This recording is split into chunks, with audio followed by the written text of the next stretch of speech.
this Christmas ornament is a good example of kind of a complex sort of form with no obvious, at least to me, place to necessarily start. I don't have necessarily a concrete way that I decide where to start carving, but this one's just kind of a bunch of interesting connected stuff, and this is the second one that I've done. So I did a bit on the first one and kind of figured out an order that, I don't know, makes sense, but is one that kind of works for me and feels like it's giving me good results.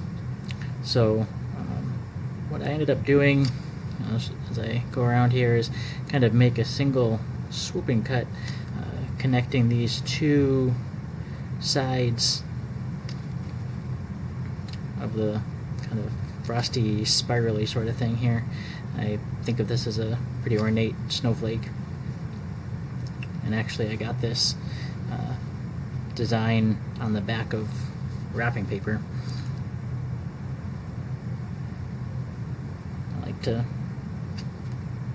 see cool patterns in life on various products or things that I come across, take a picture and then convert that into a chip carving pattern. And so obviously, with being a very curvy section here, trying to keep smooth movements, doing a lot of rotating the wood under the knife instead of trying to follow the curve with the knife.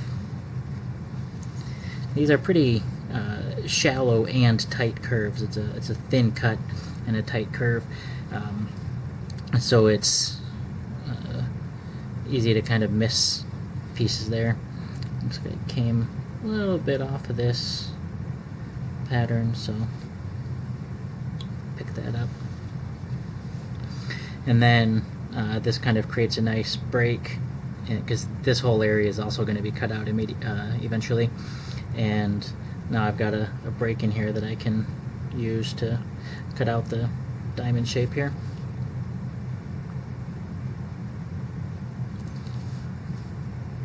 And kind of like triangles, these diamond shapes are a bit trickier than you might think just by looking at them. But as you can see right there, my cuts didn't all meet in the middle, the chip didn't come out. So just go back around all the cuts, make them the same. That was the one. And it's not too bad, but this part right here doesn't quite line up. There's a bit of a line in the middle, so I need to deepen this cut, make that a bit of a steeper angle, and crisp up this point right here. And that's looking better.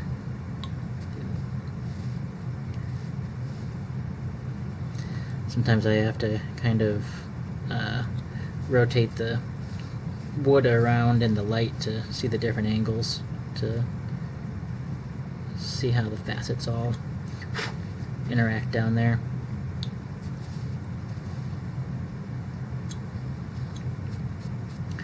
So that's kind of one of these sections. The outer part here is going to be pretty much just a bunch of that same process here, since it's obviously a very even, symmetrical pattern. One thing to be aware of is the interaction here. I need to cut a bit wider than it necessarily looks like to make sure that I don't end up with like a ridge right down the middle. I want it to be mostly removed. If there's a little tiny bit like this, that's okay, but you can see as I'm coming around here, I'm kind of coming out and trying to just barely touch that outer pattern line before coming back into this narrow bit.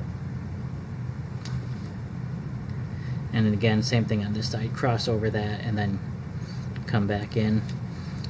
Is that the exact right way?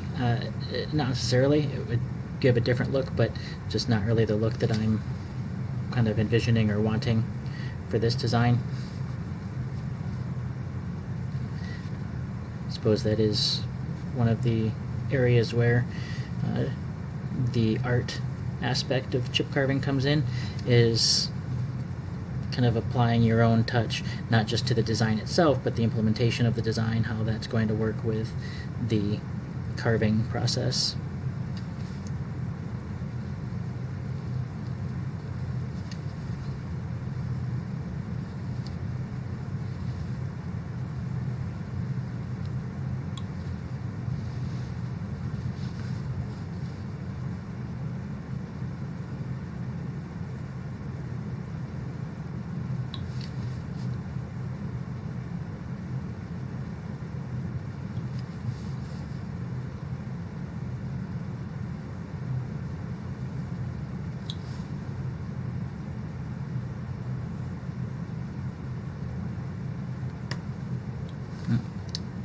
Almost got that one.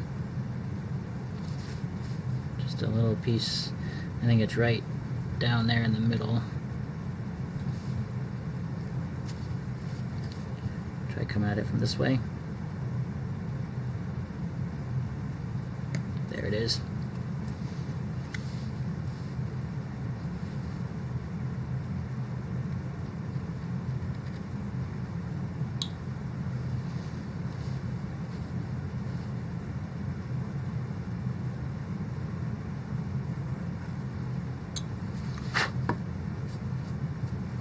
So yeah, that's what the outer part, like I said, the way that I'm carving this, I'm kind of thinking of it in these two pieces. There's the ring of the swirls and the diamonds on the outside, and then I'll do the inside together as well. So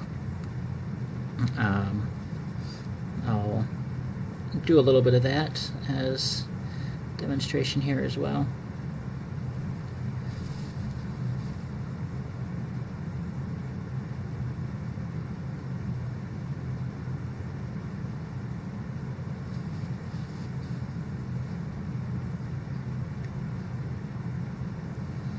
Because of the free-form nature of this design, you don't necessarily get clear chips coming out independently as you would otherwise.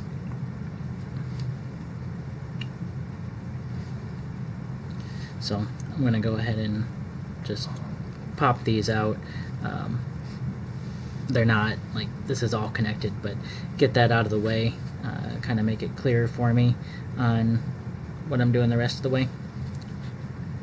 And these, if you can make it out right here, these points aren't quite pointy, they're a little bit rounded, so I'm going to try to mimic that. It's very tight, but just curve the knife in there rather than sticking it in and going straight at it.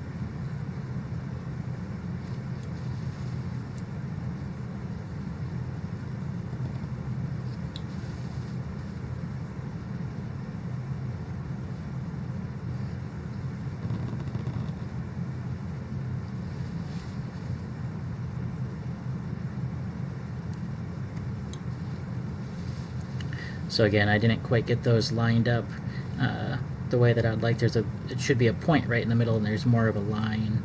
So I need to tweak the way these cuts come together down there.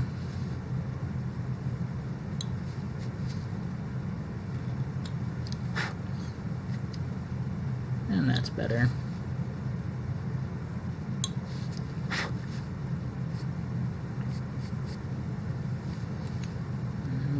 Do that same little tight curl cut here, coming around, and then straight on.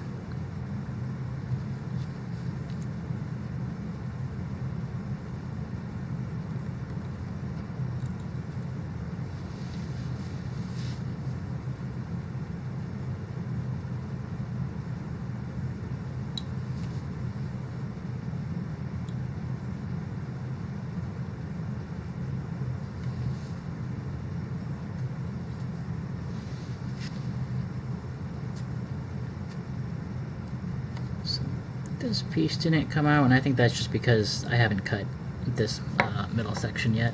So let's go ahead and do that. And for this one, this is just for demonstration purposes. I would normally do work my way all around kind of this.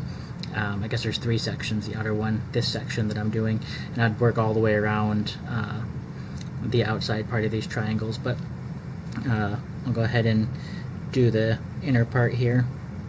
And so for that, because it's symmetrical and I want to make sure everything lines up nicely on the hole, I'm gonna go ahead and carve all the way across and line up with that diamond.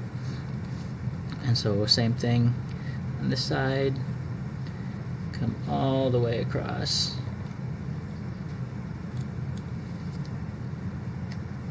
So that removes most of that, and then just kind of some cleanup here as I transition between these sections of the pattern.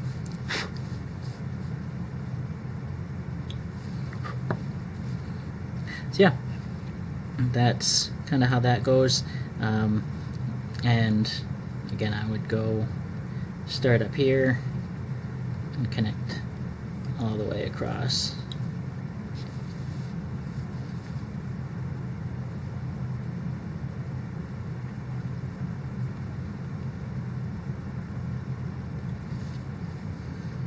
Go ahead and remove that.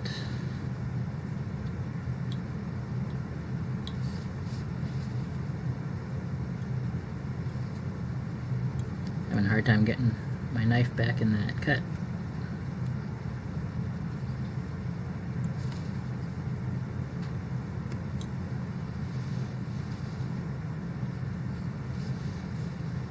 Yeah, so then you'll see we're left with these raised diamonds in the middle, and they'll all kind of converge to a point right here in the middle of the rosette or snowflake at the end.